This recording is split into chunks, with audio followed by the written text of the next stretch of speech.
আলুর চপ তো কম বেশি সবাই খেয়েছেন, কিন্তু এমন আলুর চপ কি খেয়েছেন যেটা ভাঙলেই চিজ পাওয়া যায়? হ্যালো, আসসালামু আলাইকুম। This is Rabu from Rabu's dream world. দেখতেই পাচ্ছেন কি সুন্দর করে এটা কিন্তু আলুর চপ বানানো হয়েছে একটু অন্য সিস্টেমে, এবং ভিতরে দেওয়া হয়েছে চিজ। সো এটা কিভাবে আমি তৈরি করে ফেললাম সেটাই আপনাদের আজকে আমি দেখাবো। এটার জন্য আপনাকে নিয়ে নিতে হবে কিছু আলু, এবং আলুটা সেদ্ধ করে নিতে হবে।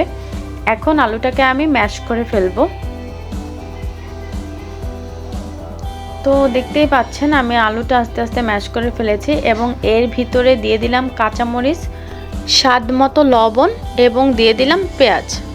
এখন এটাকে আমি আলু ভর্তা করে নেব। আমরা নর্মালি যেরকম বাসায় সবাই আলু ভর্তা মেক করি ওইভাবে করে নেব, তবে কাঁচামরিচ দিয়ে। আর সাথে নিয়ে নিলাম মোজারেলা চিজ।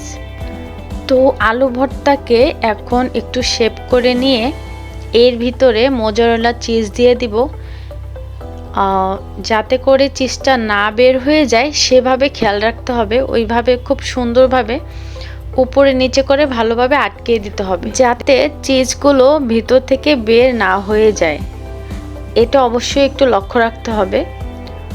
তো এই তো আমার প্রায় শেষের দিকে হয়ে গিয়েছে। এভাবে করে সবগুলো আস্তে আস্তে বানিয়ে নিতে হবে। আপনারা আপনাদের পরিমাণ মতো বানিয়ে নেবেন। আমি জাস্ট, যেহেতু আমার ট্রায়াল ভার্সন, এটা হলো ফার্স্ট টাইম মেক করা, সো আমি অল্প করে বানিয়ে দেখছি যে কেমন হয়। তো আমার এটা বানানো প্রায় শেষ। তো এখন আমি কিছু ব্রেড গাম নিয়ে নিয়েছি, আর সাথে নিয়ে নিয়েছি দুটো ডিম পেস্ট করে নিয়েছি। তো এখন ডিমের ভিতরে ফার্স্টেই আলুর চপটা আমি দিয়ে দিব, এবং ভালোভাবে মাখিয়ে এটা ব্রেড গামে দিব। চারপাশটা ভালোভাবে মাখাতে হবে প্রপার ওয়েতে।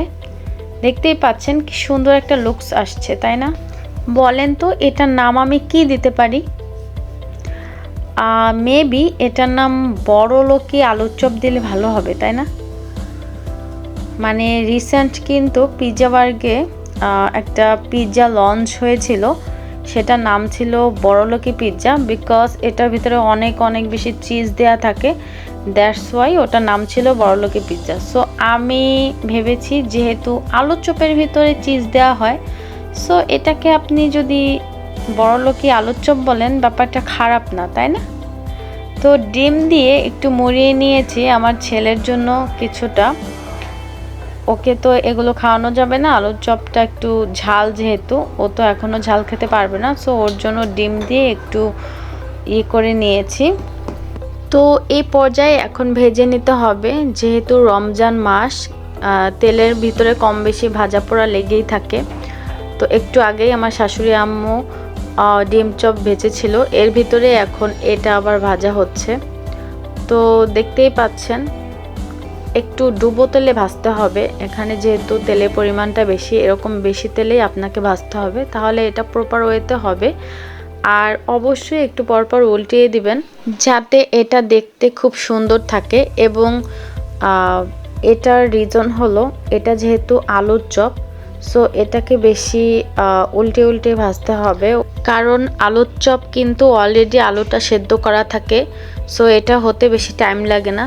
তো দেখতেই পাচ্ছেন হয়েও গিয়েছে, কি সুন্দর একটা কালার আসছে, মাশাল্লাহ। ফার্স্ট টাইম মেকিং, যেহেতু রমজান মাস, আমি আপনাদের এটা কেটে আর দেখাতে পারলাম না।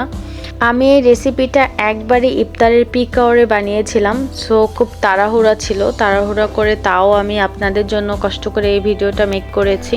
কি সুন্দর একটা কালার আসছে, আমার কিন্তু কালার দেখেই জিভে জল চলে আসছে। যেহেতু রোজার মাস, একটু কন্ট্রোল করলাম নিজেকে। আর দেখতেই পাচ্ছেন পাশে এইগুলা ডিমেরগুলো হলো আমার ছেলের। তো এই ছিল আজকের ভিডিও। সবাই ভালো থাকবেন, রাবুস ড্রিম ওয়ার্ল্ডের সাথে থাকবেন। টিল দেন, আল্লাহ হাফিজ।